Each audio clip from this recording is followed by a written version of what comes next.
Panama கால்வாயை அமெரிக்காவின் கட்டுப்பாட்டிற்குள் கொண்டு வருவோம் என அமெரிக்க அதிபர் பதவி ஏற்க உள்ள டொனால்ட் ட்ரம்ப் எச்சரித்துள்ளார். இதுகுறித்து அவர், பனாமா கால்வாய் வழியாக செல்லும் அமெரிக்க கப்பல்களுக்கு அதிக வரி வசூலிக்கப்படுகிறது. இந்த நடவடிக்கையை நிறுத்தவில்லை என்றால் பனாமா கால்வாயை அமெரிக்காவின் கட்டுப்பாட்டில் கொண்டு வருவோம் என எச்சரித்துள்ளார். பனாமா கால்வாயை கட்டுப்படுத்துவதில் சீனா ஆதிக்கம் செலுத்துவதாக டொனால்ட் ட்ரம்ப் குற்றம் சாட்டியுள்ளார்.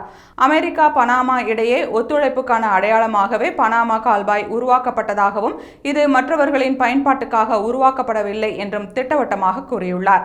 அமெரிக்க கப்பல்கள் மற்றும் கடற்படைக்கு பனாமாவால் வசூலிக்கப்படும் வரி மிகவும் அதிகமாக இருப்பதாகவும், விதிமுறைகளின்படி செயல்பட தவறினால் பனாமா கால்வாயை அமெரிக்கா திருப்பி கேட்கும் என்றும், பனாமா எந்த கேள்வியும் கேட்காமல் அதை அமெரிக்காவிடம் ஒப்படைக்க வேண்டும் எனவும் டொனால்ட் ட்ரம்ப் எச்சரித்துள்ளார்.